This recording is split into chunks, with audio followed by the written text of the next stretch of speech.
Hey, welcome to Goals, Grit, and some woo-woo shit. I'm your host, Una Duncan.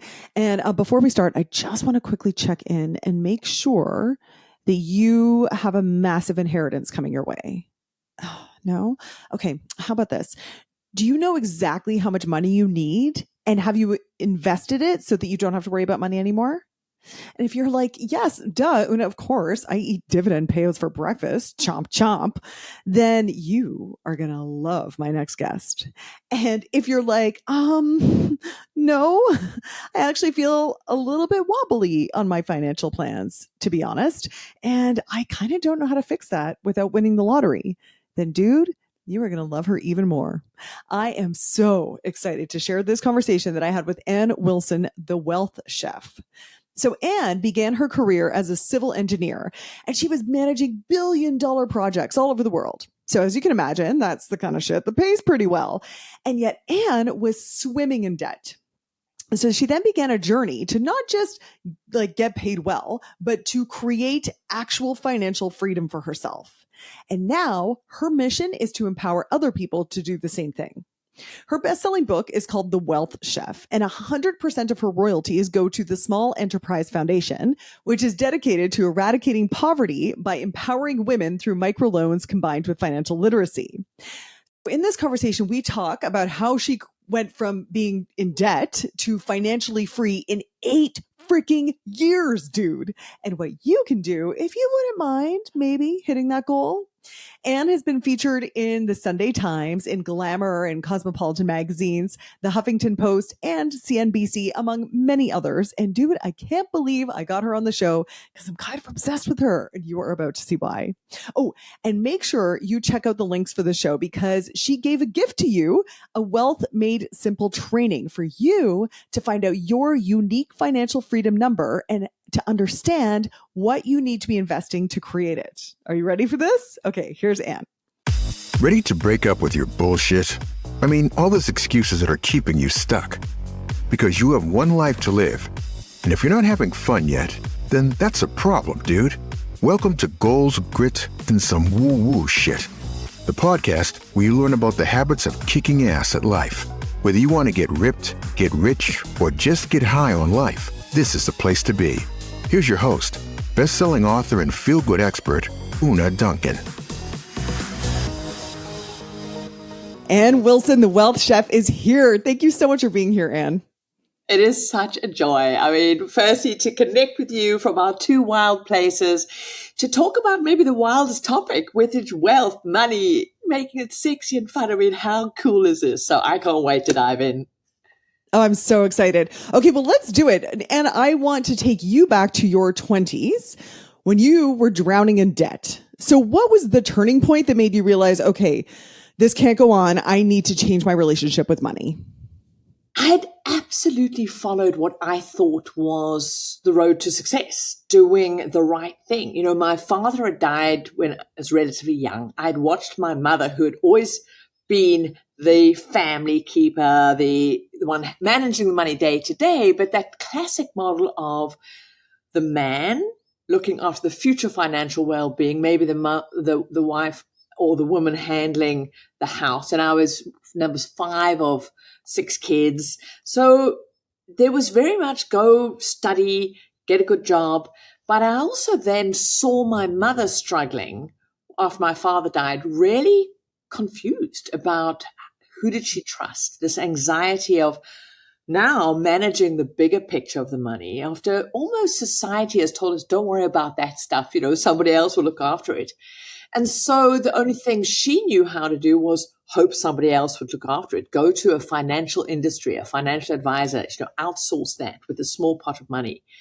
But this vulnerability of, do I even know what funds I'm in? How much are being charged? Will it be enough?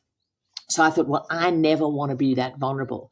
And so this fierce independence that almost comes out of trauma often for many people. Well, I'm not going to rely on anybody else. I must look after myself.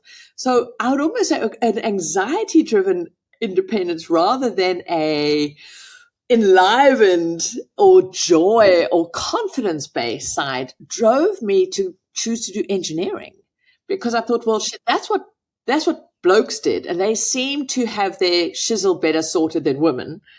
So hopefully that will make it, I'll be okay in that area. But as we now know, I mean, how you earn your money has got nothing to do with creating wealth. And I didn't know that because everything I'd been taught was earn well and then you'll be okay. But very quickly, that came with that earning well, came all of the offers of, well, you needed to drive a certain car, live in a certain house, get the store card to have the furniture, get the accounts from the clothing store because, well, that's what then goes with being successful. And so this is how I also spiraled into debt. It was like this unconscious script that I thought, well, that's just what you did. You got the car loan, you got that. And it was really, one day I sort of woke up in this deep desire to have adventures and experience. And I realized there was nothing left. And almost quite a shameful day came when I realized I had nothing left and I still had, I had more month than money. And I stole toilet paper from the company I was working for. I snuck the toilet paper out, and I was like going, "What the hell?" And this deep anxiety that I was wanting to avoid by getting a good job working, well, not because I gave a damn about that. I actually didn't particularly enjoy it at all. So, well, that's not working. And I realized that if something happened to that job, I would not be able to survive very long. And I think for us all the key thing for me is going, do we look up? Do we look up at the consequences of just assuming, oh, well, that job's always going to be there, that's going to flow in? I think a lot of people saw that when the pandemic hit. There's no guarantee. And I had no base or net around it because also my money decisions were very short. They were, what's the minimum repayment? Looking at this money coming in, money going out. Because I actually had never been taught any other way to, how do I make financial plans and goals as opposed to just, hey, the things I'd like to do. So it was in that deep sense of, I'm in shit here. I'm working for everybody else except me. If something were to happen to this job, I'm not going to last more than a few days.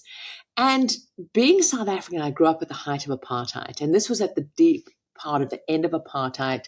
Mandela was being freed from prison. It was going into its first free and fair elections.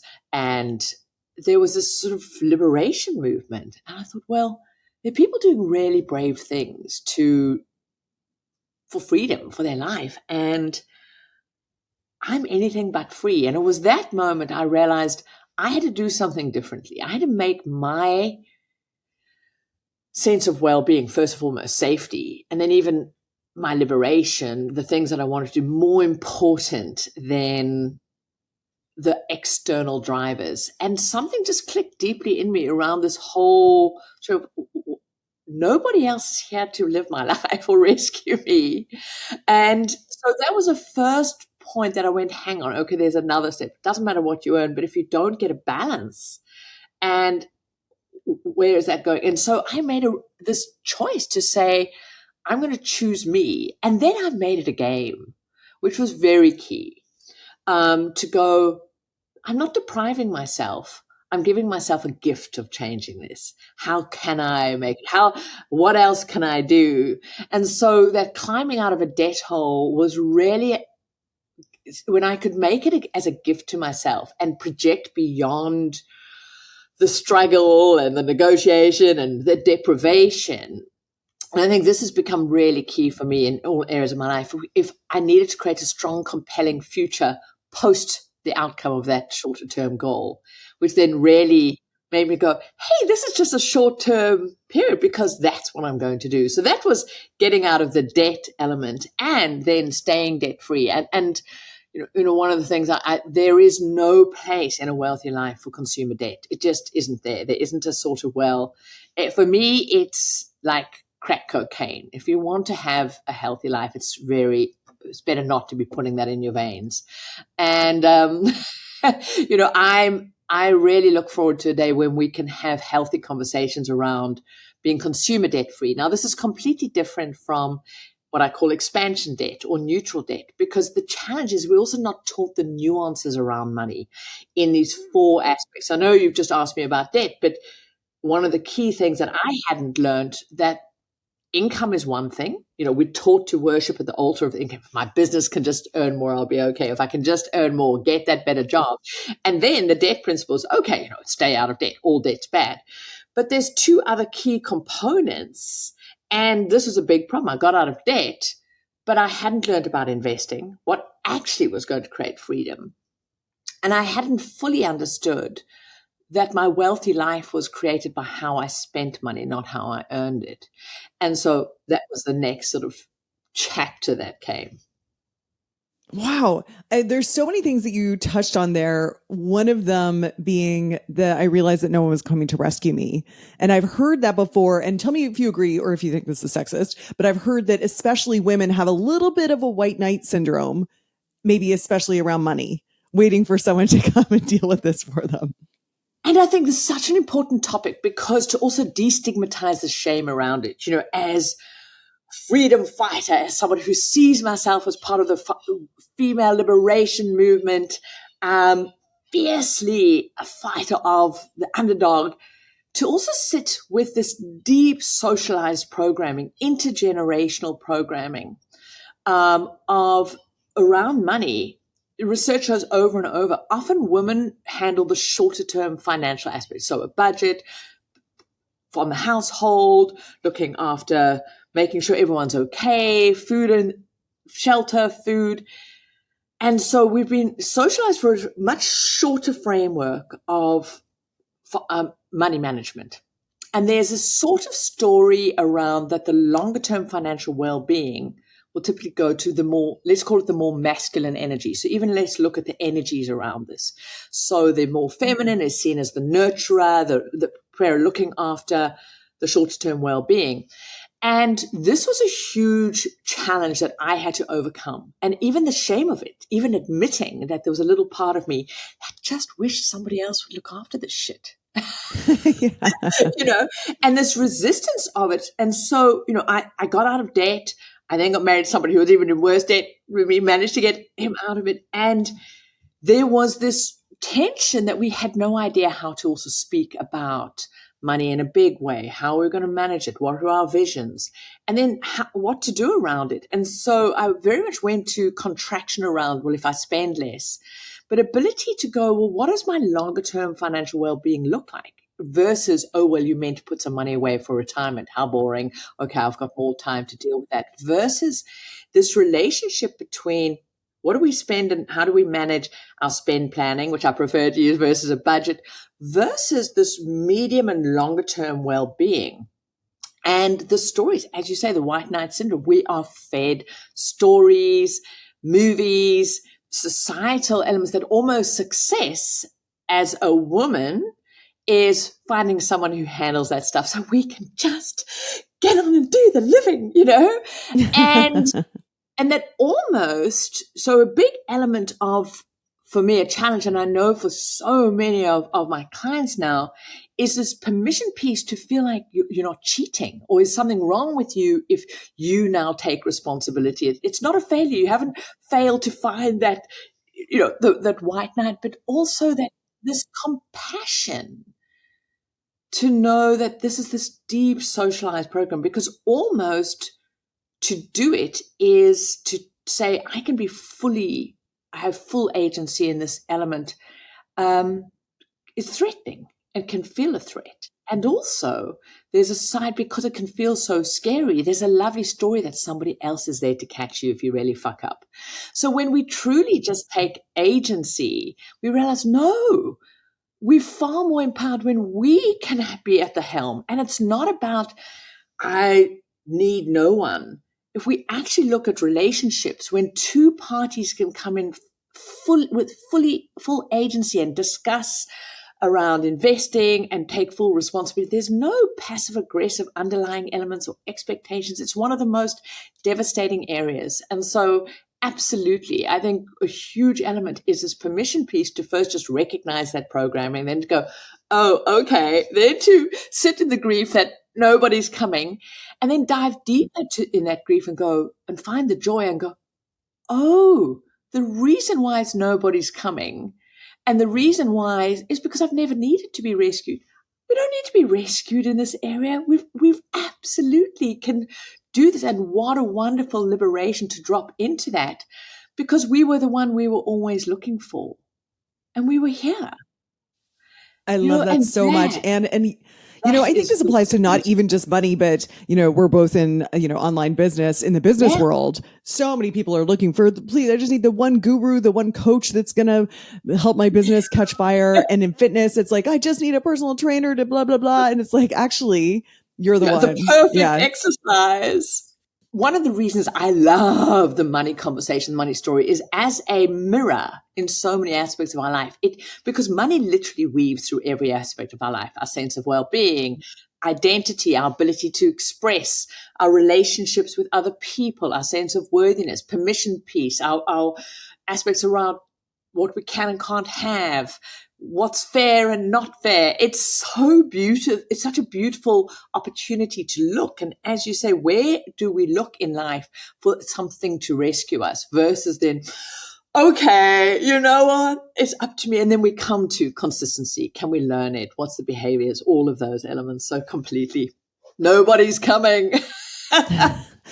Okay, so let me take you back to your story. So you got out of debt by contracting your spending, and then you said the next step was to sort of stop thinking, okay, just like stick within a spending plan, but it's now to start thinking medium to long range and really think about. And you said it was beyond just like, well, I should probably save for retirement because that's boring. How did you shift from retirement savings to, ooh, I'm going to grow my wealth and this is really delicious and fun? And this was key because at this point, I was still in the, if I can just work harder and get a good income, and if I can avoid debt at all costs, then I'll be okay. Now I've got it sorted. And this is super important because we need money flowing in our life. Here's the thing. Money's not bad. We have to have it in. It's like food, oxygen. It's just one of the inputs, but it literally is just an input. So we need an inflow, but I had never fully understood that the full arc. Just the inflow is one part of the story. The healthy money flow, as I call it now, is how does money flow through your life as it comes in, and then where do you direct it to?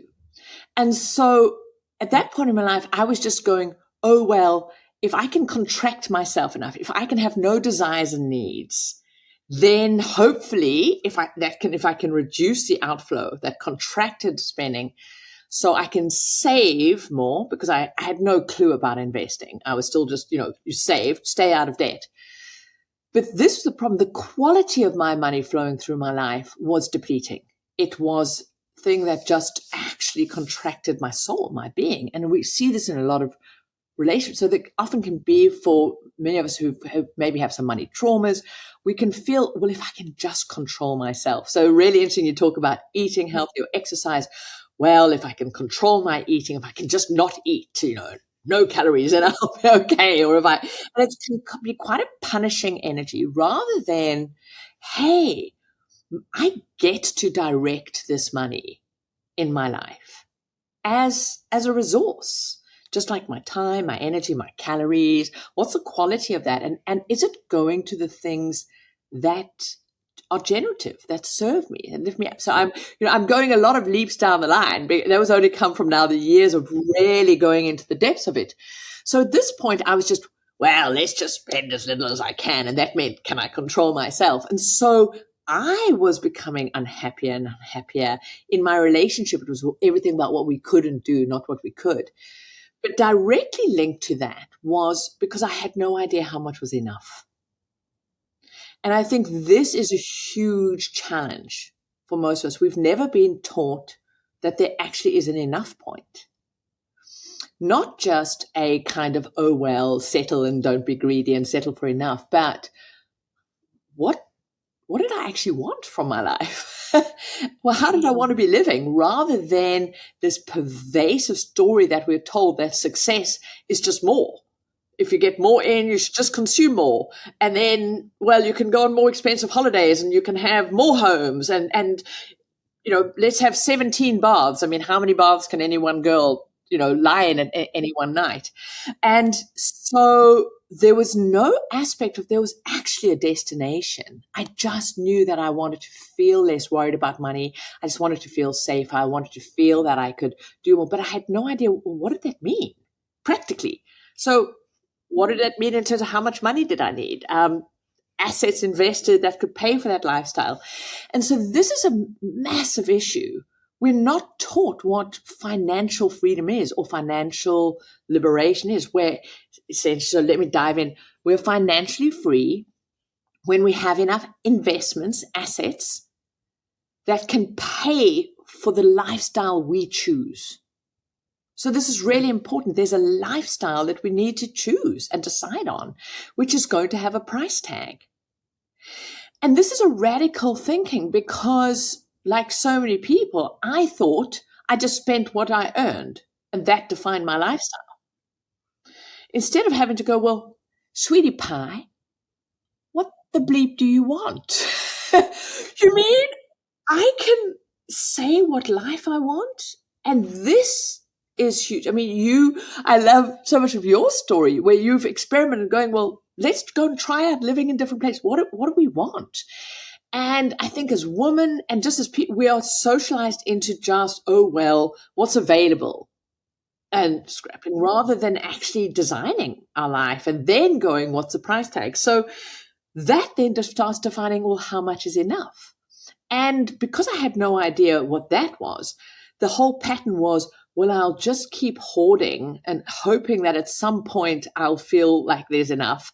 I had no idea when that could be, how much that was. And so that sense of desperation is that when do I actually get to live the life I want? And I think this devastating sense of depression, anxiety, stress that we see is this disconnect from, well, what am I doing this for? Am I just keeping churning on? And so it really did all blow up into this big, messy money drama where my marriage and the money I was saving, like holding on to, walked out the door. And the very anxiety that I was trying to avoid was there because I had no idea what it was even for, that there was a goal or a target and that never ending place. And that, you know, a lot of despair and depression is often a sense of there's no end, there's no goal. How do I even measure, am I making progress or not? And it was at that point, I sat around feeling sorry for myself a bit, but I was sitting in Hong Kong. I was getting a good job. I'd moved an hour around as an engineer. And there was enough sanity in me and luckily enough self-compassion to go, okay, after all the beating myself up, how have I got into this place side, to go, hang on, you know what? I don't think I'm that dim. I'm doing a relative amount. There must just be something I'm missing. And I think this crack, and this is, I think, so key when we're finding ourselves not getting the results we want or we don't know, to slow down enough to go, what else? Is there just another perspective? Because I think it's so easy to just get caught, and especially in the money thing, well, let me just work harder. Let me deprive myself more. Let me work harder. Let me deprive myself more. But Anne, I'm hustling. That hustle culture is just, and so I really stopped and said, maybe there's somewhere I'm not looking. And I'd never been exposed to investing. There was an aspect of, oh, well, there was some retirement funds that maybe your company took off your paycheck. But that was also something I'd never been exposed to. That, or maybe you outsourced to a financial advisor that sold you some product, you had no idea what it was, and they had been a little bit of that patting on your head. Don't worry, someone else will look after you. Oh, thank God, and you continue on. So that would be, and then I thought, hang on, maybe there's something here. And that's when I really started researching what is investing, understanding that having equity, so investing in the stock market was not actually in the stock market. Oh my gosh, that just means owning great companies. Shit, that's quite cool. I can be a shareholder in a company that I don't have to pitch up for, work for. I benefit in the profit of that company and its growth. That sounds like a bonus. And so I dived into saying, let me learn. And this curiosity of going, wow. And it felt like I was cheating. I was delving into an area that someone like me didn't. I was this blonde woman. I knew nothing about it. Like, a little bit scary. Like I was trespassing. There was those kind of blokes, men that did that. But I thought, fuck it, there's something in it. Yeah. And so I first learned equity investing, then real estate, then low input business. I realized there was this whole realm of what I now call the world of wealth, of asset generated wealth that I knew nothing about. But the key thing was that I needed to understand these other components, because just investing, just getting assets isn't going to create a wealthy life. And we can dive into what I mean by that as well. But that was that next key step, understanding, I needed to know what I want so I could define a price tag, which could then calculate what's the value of the assets I need. And now suddenly, the liberation of finally having a destination, because now I could put a plan together. Now it was just this who knows when. Now there was something to aim for and get excited about. But my question about that, Anne, is I feel like the lifestyle you would picture and the price tag you would come up with for that, doesn't that change as you evolve? So what I want to ask you right now, so by my notes, you achieved financial freedom by the age of 38, which is unbelievable. And right now, so first of all, you said that one of the ways that you changed your mindset was being drawn towards a compelling future versus having this miserly approach to be like, no, I just need to hoard and hoard. So first of all, I'd love for you to describe your lifestyle right now so that you can help people imagine a compelling future, which may or may not have some relationship to what they want. But also I'm curious, is it the future that you had pictured when you went on this journey and achieved it by 38? Absolutely. So right now, my lifestyle, and in this journey, I picked up another husband, got rid of him as well. So been through a few of those, not too many, but that's another side journey.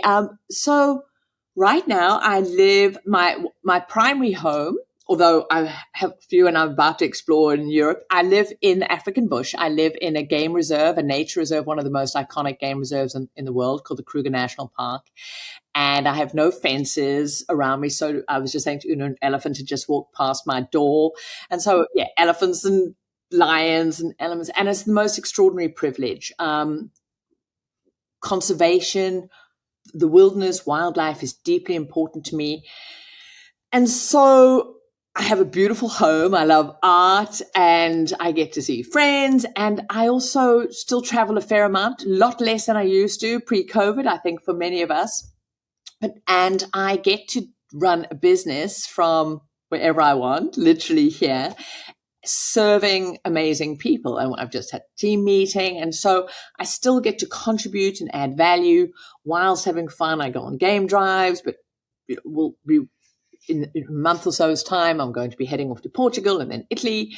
And, but at its core, coming back to that question, what was that vision of that life? Was I knew I wanted to spend time exploring the wonders of this world. I wanted to be able to contribute to things that have meaning to me. And for me, that's the earth, it's conservation, it's the environment, and this privilege of being able to use money for good. And really clear that there's a lot of people who pay lip service, but if you're not financially empowered, you will be overpowered. And we need financial resources to shift and move things. I want to travel and explore. I also wanted to get to know who I am and have more of the time to feel that. And so I continued. And so, I became financially free. So within 8 years of really making that decision, I had enough assets that could pay for the lifestyle at that time.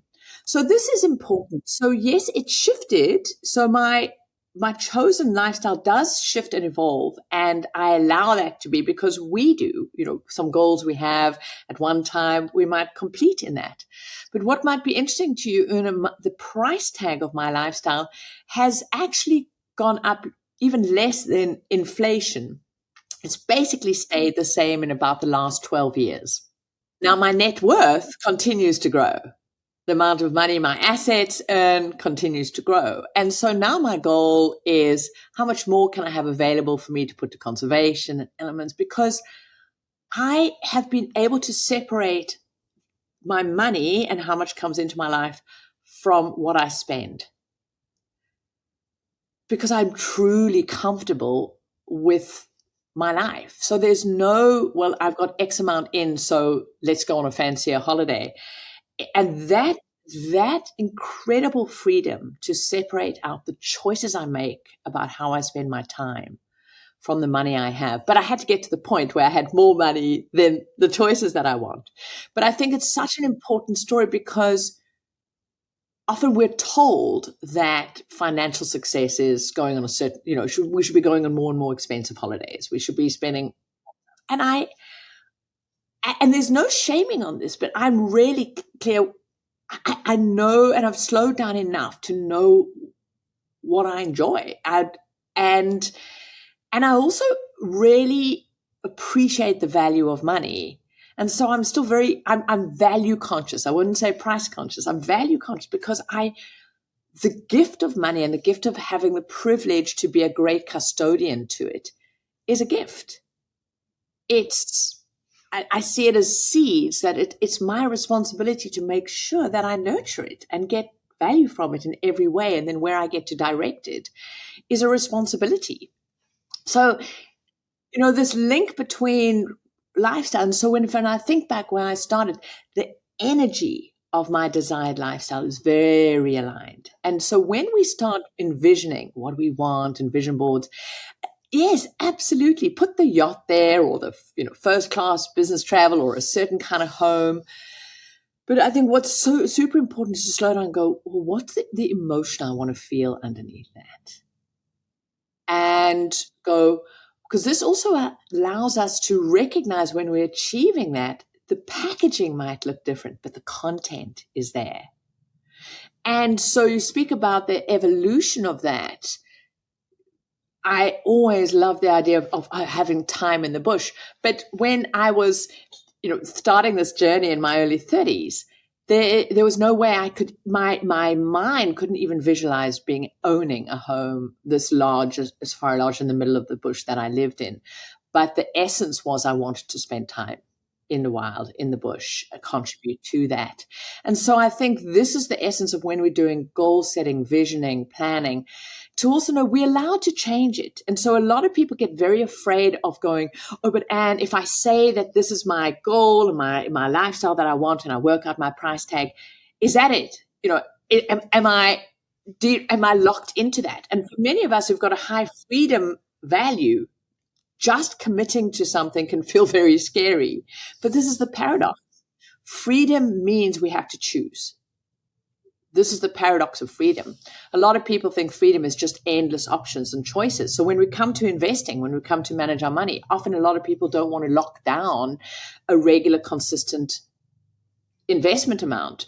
Oh, well, I'll see what's left. And this is the paradox, to truly be able to have the kind of relationship and intimacy we want. It means we have to commit. We have to walk through a door and commit. If we truly want a certain life, we have to commit. That's the nature of life. So freedom, there's so many paradoxes here, is through that door of commitment to something, but also knowing we're allowed to shift and change, and it can evolve. But when we can say, well, at least this is a vision and I'm going to experiment and walk down that path, but now at least I can start putting a plan in place. I can say, well, I think my net worth is, $2 million, let's say, because that will give me X amount of income based on an income generating asset. Great. Let me start with that. It's not going to mean that's where you're limited to. And many people, as they start going, well, actually, I thought that's what I really wanted, but actually I don't. And I think when we slow down enough and really connect in with our souls, for most people, their price tag and what they want is less, not more. That's so interesting. That's so interesting. Yeah. And it strikes me that I love that you were saying the freedom, the paradoxes of that. It reminds me when I was in acting school, my very scary and mean professor used to always yell at us, freedom within discipline. And what he meant is like, the more you rehearse this scene, the more you will be able to have emotional freedom within it because you already know where the blocking is, you know your lines. Yeah. And in fitness, I wouldn't say freedom within discipline. I would say freedom within structure. Because if you want to never think about your fitness again, you need solid habits you don't even think about because you just do them all the time. They become, automatic. So I hadn't thought about it with money, but I really like that you brought that up. I love that. I love what you said, freedom within structure, because often people think this is about discipline. It's about white knuckling it. It's about forcing yourself. And when it comes to, there's so many parallels with this, with health and fitness. So I'll say frameworks create freedom because it is exactly that. And I'd say it's the structures. It doesn't have to be discipline. I'm not freaking disciplined at all. And I realized very early in my journey that I needed to find ways to protect myself from me. And so the more I can automate things, so automated savings processes, automated investing. So by following something that you can do consistently, and then when we can use automation to help us be more consistent, it's actually being great with money is actually way easier than being healthy and fit and stuff. Totally. Because you really, some machine's going to really do it for you. It's exactly what we all want, right? Exactly. And it's funny because, Anne, like, you are pretty wild. Like, you love adventure. You love freedom. By looking at your bio, it's like you rode a motorcycle across Australia. You love adventure travel. You don't seem like the kind of girl who likes being told what to do. And so it's very much the opposite of what we think of fiscal responsibility. Yeah. And I think when we can, what you've just said, frameworks create freedom, I have been able to link my financial habits as an enabler of my freedom. So it's a means to enable that. And I think when we can also look at where's that resistance. I actually had a friend WhatsApping me a few days ago going, Anne, I'm really good at making money, but I just don't seem to be able to keep it. Is there anything you can work with here? I said, well, great. Just do an exercise. Let's find out, what does money mean to you? What does money mean to you? What does investing mean to you? What does being money management? What does wealth mean to you? What is rich? And what is it not? Investing isn't. And often it can be that sense, it's a burden, it's restricting, it's about not having, it's now cumbersome. A few years ago, I realized I was hitting quite a ceiling in my net worth and areas. And I realized that I had a sort of threshold that above that felt like it was a bigger responsibility than I wanted. It felt more burdensome, that somehow it would start limiting and taking more time, and oh my God. And there was just this barrier. So when I hit those, I have to really come back and go, okay, firstly, how can I simplify to make it easier? And to really be careful of our propensity when we've got a challenge to look at the bias towards additive. As humans, there's a lot of research being shown we add things where we want to add more reps. So there's a problem. How do we get more money? We add the SOP and we want to add a solution. We got to, instead of going, okay, I've got to bear it. What do I need to take away? What complexity do I need to take away? What do I need to remove? And then how do I automate? What can I do to remove that barrier that can feel like a burden? Because if now our investing and our money management is just another thing on a already too busy, to-do list. And for those of us who love to save a life and get out and do, and as you say, I've just ridden a motorbike through British Columbia, which was friggin' amazing. And there were some of those roads were damn scary, but it was mind blowing. And whatever that is, it's so this, how do we simplify? And really this key element is, okay, I choose to do this for this purpose. And the same in health and fitness, the more we're able to look at the delayed gratification, but also bring forward the future benefit.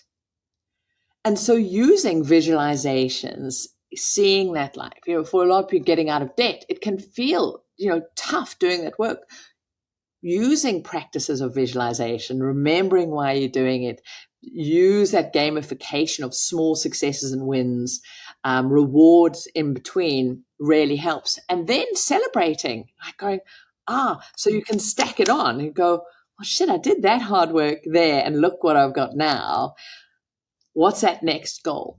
And I think the last little one here, because I know I'm talking about, but there's so much in it and there's so many parallels, is really knowing that if I look back in my life and I look forward, we need challenges as humans. It makes us find out who we are. If we think we have this one part of program that thinks we want it all easy, that we want to get to this point where there's no challenge, there's all the money we need in our life, there's endless, infinite choice. We'll just sit around daiquiris on the beach. But actually, when we go in, we go, that's absolutely not what we want. It's not the stuff that we come back feeling alive and awake like, I did that, even if in the moment.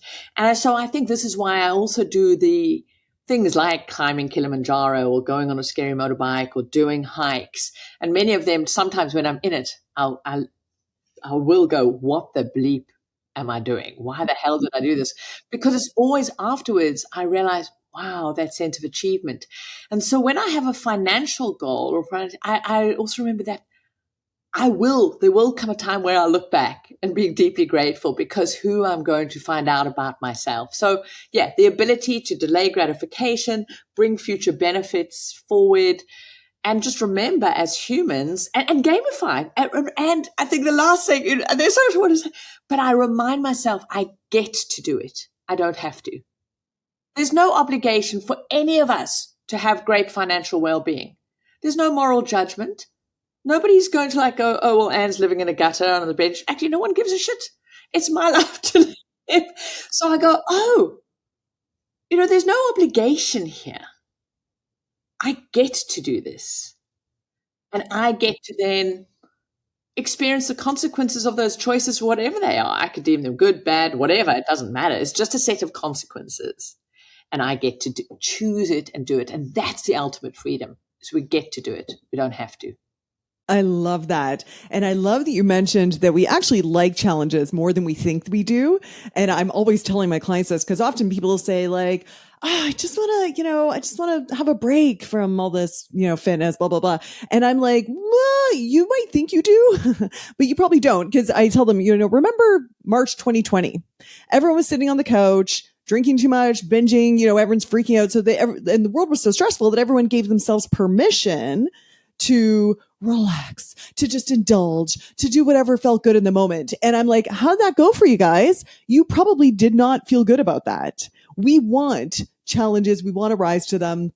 And that's what makes us actually feel good. And I think you're so right about that. And that is with money. That is with business. That is with fitness for sure. One question, and when you said no one gives a shit, I still find that there's a lot of shame about money in two ways. If people are not feeling very successful, they're very shameful of that. They're like, oh my gosh, I'm screwed. I don't want anyone to know how irresponsible I am with money, et cetera, et cetera. Or if they are successful, I find there's shame there too. And, I don't know if this is the same where you are, but at least where I am, there's growing income disparity and there's growing resentment towards people who are wealthy. What would you say about that, the shame on both sides there and that resentment? It's such a beautiful damned if you do, damned if you don't. And so, money is such a beautiful magnifier of where we're not yet free in ourselves. To go at its core, we can often talk about freedom of choice and do these things. But I think at the end of the day, all of us are seeking a way to how can we be okay with who we are, where we're not yet free. Where do we feel we need to perform or please or appease or hide? And so, yes, at one level, we all actually are so nervous about ourselves. So when I say no one gives a shit, but there is, of course, we want to belong and fit in and the tribal elements inside. And so this journey of the choices I'm making with my time, energy, and money, those are three ingredients we're given as the gift of life to create our world. Where are we coming from? Is that driver to do that thing in order to try and get that validation externally, to finally fit in, to be worthy of love, to feel we've ticked off, to not make anybody else uncomfortable, to appease the kids, to have the right Instagram feed so we're deemed worthy? Or is it as an expression of our already innate worthiness, of the life that we've been given? Is it a desire that comes out as an expression? And I think when we slow down for most of us and really go, I think life is generally generative. There is less voracious consuming out of lack.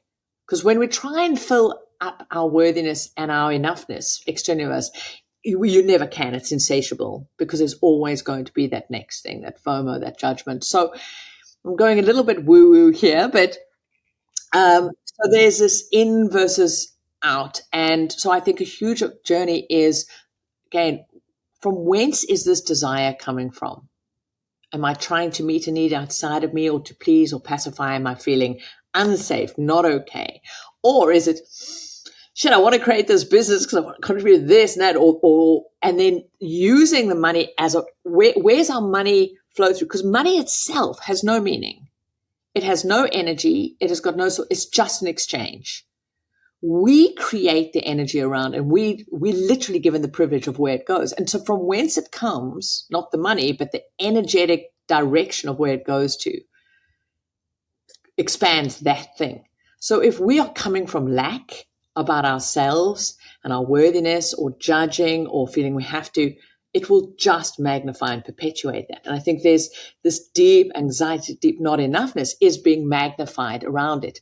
Now, I live in a place where there couldn't be possibly more socioeconomic disparity. One of the reasons I choose to still be in Africa, I've lived all over the world, is every day I get reminded the privilege of having options and choices and money. I also know that we don't live in a fair world. And I'm not using that as a sort of judgment. This aspect of needing to believe that there's some flat line where the world is. I get to watch, animals. People in a month or so, all the impalas will be dropping their babies. There will be some impala babies that will live less than a day because they'll be eaten. Is that fair? It's got nothing to do with fair. It's just life. Now, I'm not saying there's not a lot of horrible injustice and disparity. But when we can go, okay, there are so many people that I get to see who've been dealt a hand that is not fair. And so when we can also, not fair as in that level. So what am I trying to say here? There's a challenge around this judgment at a very surface level around needing to give value. Who's got money as a value judgment, or who doesn't as some value judgment. We'll use words of, oh, that person deserves it or doesn't deserve it. It's got nothing to do with deserving. It's just certain people have learnt patterns and rules and how to get money working for them or not. It's a learned skill. And yes, some in pretty unethical, greedy ways, and others in generative ways. But we have to, it doesn't make the money bad. It's who the person is. There's also many people who will never be able to create that same kind of socioeconomic benefit just from where they're born, what they've got access to in the country they're in. There's no level playing fields. And so I think we can work more and more how to balance that. And that's why I talk about having money as a mechanism of power. So I'm passionate about conservation and anti-poaching and I can talk about it, or I can say I get to create money and direct it to that, to anti-poaching units, pay towards that. So, but we each have to have our own agency from in it. How are we getting that? Where does that sit? So this, when we can start looking at the shame of having it or not having it, we've got to go, what are we believing about ourselves? And when we slow down, what's the fear underneath there? Is it that fear of being judged? Okay. Am I judging others? What's really going on there? What's that story around it? What am I believing about money does and doesn't have? And, I mentioned I grew up at the height of apartheid, and as a civil engineer, I was able to go, and I ended up working all over the world. And I realized that I had a real story around would Africans be able to afford my products? Once I created the Welsh Chef, there was still almost this patronizing, Africa's broken. She needs rescuing story. Oh, should I have a different price point for that? I also realized that I was able to be very successful in my engineering career as long as I was away from South Africa, because I had a story around, as a white South African, this guilt about just the color of my skin, how I was born through the apartheid side. So there was like, no. So I could make money elsewhere, but I felt guilty about if I had it here. And I went, wow, I've got some work to do here. Because as long as I held on to that, I was needing to keep a whole continent and a whole group of people broken in order for me to stay with my story of guilt. Because it can only come from believing that, let's say the example that Africa's broken. So I'm going to another scenario, but I have now, as many African clients who pay the same price point as the Americans, whatever, because I don't see them as broken. I don't buy into the story of that. But I had to do my own work to be okay and not come with a rescuer energy in order to make me feel okay. You were going to play the role of white knight because they don't need a white knight. They don't need rescuing. Nobody else needs rescuing. What I do have to do is own my own integrity and congruency. And is that, but nobody else needs to be rescued by me or anybody else. And I think when we can stop the rescuing energy, there's a huge liberation. When we can come with, I'm okay, you're okay. Let's talk from that conversation. You mentioned that there is not a level playing field. And I know that you've also helped people with vastly different backgrounds. And apparently people who are as young as 14, people who are as old as in their mid 70s, and people all over the world. Do you have a favorite story of someone who empowers themselves, who rescued themselves using the tools that you offer to help them create? Oh, God, there's so many stories. And often, my mind just fills up because I think, we have stories of people in relationship who finally found a way to have money conversations and just that transformative element. But often, the stories, there's one woman that just jumps to mind, Jody, where she had been in quite a dysfunctional relationship where she was constantly the rescuer, the appeaser in the relationship. She had 3 boys, and her and her partner didn't know how to have clean money conversations. They'd got themselves into debt. The relationship fell apart. She, from that element of not having agency around herself or strong, we can talk about boundaries, but even knowing where it was set, the partner went off and she was left with significant debt, even though it had been got together. She was left with, and took that responsibility on with 3 boys. And she used her last bit of her credit card money she said something told her to join, Financial Freedom University, which is my signature program. And she didn't tell anybody because she felt she had deep debt. She had no idea how she was going to pay the rent and her food for her boys, but she felt she needed. So every bit of logic told her this was crazy, but she knew she could not keep doing what she was doing. The spiral of guilt, shame, confusion, this debt. And the first step was, there was something about just realizing, nobody's coming. I'm it. Okay. Get out over that depression. The boys, she was in a rented house that she had, and she said, okay, I'm prepared to do what it takes. And that she said that agency, just suddenly accepting the challenge instead of avoiding it, this flood of energy came through. And she moved her boys up into sleep in the same room. She said, we are doing this like a big campsite. For 2 years, they all slept in one room, and she rented out the other rooms in the house to tenants. She took on extra jobs, including dog walking and this and that. She said, I'm going to stop feeling sorry for myself. And I said, choose me and my boys. And then this gamification. And then her story is just transformative. I mean, now she's in the UK. She has what they call ISAs, which are like a Roth. like an RR, like your tax-free savings account in Canada, the equivalent for herself and her boys. And she just actually sent me photographs a few weeks ago of them going on their first holiday where they went overseas. They flew on holiday, and she felt this was one of her dreams that she had in this. But I think this story of being able to accept the challenge and go, I'm not broken.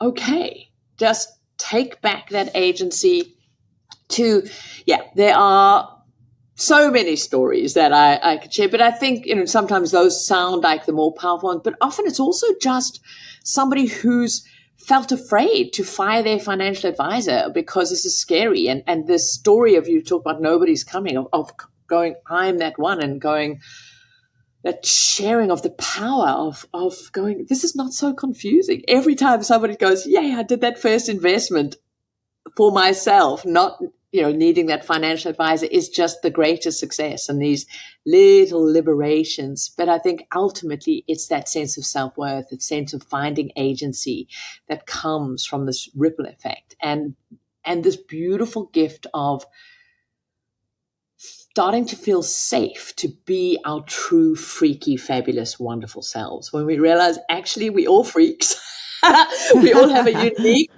freaky recipe, and when we can go, my job is to have the most fantastic love affair with myself. And that person who's fully in love with themselves can be fully in love with life, can then come. And I truly believe that our greatest purpose, the only purpose we have, is to find our joy, find the thing that lights us up, because our joy meets the world's greatest need, not the other way around. And when we're able to feel safe, when we're able to feel that we actually put the things that are important for us, our health, our exercise, our financial well-being first, and we trust that by doing that, the rest comes in, I think that's the greatest gift we can give to the universe. I agree with you on that. What advice, Anne, would you have to anyone who's listening right now who feels completely overwhelmed by their financial situation and has no idea where to start with this? So firstly, deep breath. And one of the hashtags we use in my programs, we have hashtag WTF, but it doesn't stand for what most people think. It's just, wow, that's fascinating. So the key thing is get curious, to go, okay, remember, my money isn't me. How do I separate out money? The problem is it weaves through every aspect. So it's really hard not to feel that our money, how we earn, how we spend, what we do with it, if we have it, if we don't have it, is so intricately linked. So this first is like, my money is not me. It's just the same. So one of the reasons I use the metaphor of the wealth chef, or the analogy, is like, we don't think that the onion sitting in the pantry is us. When you go in there and you're about to make your soup, it's just an onion. We're not charged around it. Maybe something might make you cry, but so if we can first say, money is just like the ingredients in the pantry. Let's see what there is. The pantry might be a bit empty. It might be a bit rotten, but we don't make it about ourselves. Okay, so wow, this is fascinating. Go on that hunt. And then we slow right down. And remember, there's a step-by-step process. So there is a gift for all of your listeners. We call money, wealth made simple, but it starts taking stock. It's okay. So we need to understand what are the components, what money is coming in, where is it coming from, where is it going to? And a lot of people don't want to spend time here because it's deeply enlightening. We get to see what's the story going on, what do we value, how much of our spend is unconscious. So there's a stock taking step. Just what have we got? Debts. What debt do I have? What's the cost of it? So there's a part of just going, let me gather data, and remembering just to keep saying, wow, that's fascinating. Don't just data. Because then with that, we can then, so there's a stock taking, and then there's a dreaming. Well, what do I want? And when we slow right down and go, what do I want from my life? And often it's just we want a bit more breathing room. We would like to spend a bit more time with friends and family. Well, what does it look like? Would it feel amazing to be able to live your current lifestyle, but without the stress, to know that you're safe and having assets pay for that? Oh, wow. Yeah, that would feel quite cool. Because often we're fed the story that to be wealthy or rich means Lear jets and standing there with a freaking Lamborghini, and you've got to, I don't know, be X holiday. And when we slow right down, it might sound fun for a day, but for most, actually, I love to be able to, as I say, I love jigsaw puzzles. I have a jigsaw puzzle spread across the table. I look at it and I've got a beautiful home, but it's enough. It's not, it's beautiful for me. What is that? So when we can have that dreaming, and then we go, okay, there's a map between this, where we are, which is just, wow, that's fascinating. There's no judgment. Wow, my net worth is minus X amount. Oh, it's just my starting point. And then we can learn these things. So get support, read the Well-Shaped book, find elements, because it's breaking it down. It's a learned skill. It's like exercising. There's a different set of exercises to get that gorgeous ass, There's some for upper body. You're going to need a mix of all of them, but you're going to get better as you do them. And I think that's what really helps when you have a bit of support to understand, there's these 5 key elements that I need. I understand how they fit together. Great. These are the components. And now I just start automating those. I just do them consistently over and over, and I celebrate the wins. That's perfect. And you would say the best way to get started with all this is to take you up. And thank you so much for that free gift. I'll put the link in the show notes. It's a 5-day challenge, but you can watch it as wherever you go. There's a workbook with it, which takes you through these core components, helps you work out what your freedom price tag is right now. So you can work out finally how much is enough. You're not locked into it. And then what are assets? There are 8 different asset classes, where to start investing in stock market. I take you through index tracker investing, these really cool low-cost products, how to get out of debt, managing these different, just understanding these key components. And also, there is the Wealth Chef book. You can check me out at the Wealth Chef itself. And just start with baby steps. When we really get, to be wealthy is a way of being. It's not a problem to be solved. It's this beautiful unfolding. It's this journey. And that's why I love, there's so many parallels with what you do and I do, because it's not going to the gym once and going, okay, fine, yes, thanks, we're done. It's this beautiful evolution. And whilst there are milestones that we see, we then can start experiencing more and more and defining what is wealthy for me. And for me, wealthy versus rich is having this base, this stuff underneath the iceberg that we don't see. It's that peace of mind. No one can see what's in my balance sheet or my assets. But the above is the joy, is the liberation, is the choice. And that's the riches that come from having a solid base of wealth. Oh, so good. And I have loved this conversation so much. And I'm sure so many people are going to want to learn more from you, which I highly recommend, and has helped me in my finances so much by taking her courses. So really strongly recommend you take her up on her free gift, which is really very generous. Thank you. An absolute pleasure. And it is. And, we could go, I would love to talk more about, on the element and the relationship between our body and food and money, because there are so many. So there's so many topics. So this has just been a delight. And thank you for having me on. Oh, thank you so much for being here. Oh, dude. Every time I talk to Anne, I am so impressed with the way she blends mindset and a little bit of woo-woo energy stuff with some brass tacks investment strategies. And you know what she does that always blows me away? She did it on this call. The fact that she coaches people all over the world, and she just fluidly transitions between talking about Canadian TFSAs to American Roth IRAs or UK financial products or the best ETFs on the Johannesburg Stock Exchange. I swear to God, dude, I just figured out what the Dow Jones was last year. One of my favorite parts of this conversation is about having enough. Something this is never discussed with wealth, because the assumption is more is more, and you're going to have lifestyle creep, so you're probably going to want more. My friend Jocelyn and I once had a conversation about the beauty of the word sufficiency, because it means both the ability to take care of yourself and the idea of enough. Because without connecting to this idea of enough, there's always this anxiety and this stress of just constantly hustling, and you're never done. I also loved Anne's line, frameworks create freedom. And, you know, when you're talking about those frameworks, you think, I get to do this, not I have to do this. I'm not depriving myself. I'm giving myself a gift. And I swear, dude, the more you can embrace the frameworks and the habits that will lead to your goal, not as discipline, not as deprivation, but as a gift, dude, your whole world is going to change. There was so much stuff in this interview, but as always, I want to hear what you think. So let me know, and definitely grab Anne's free gift, because that will help you start your wealthy journey. Because like Anne said, money is just energy, and we have the privilege of directing that energy towards the things that mean a lot to us.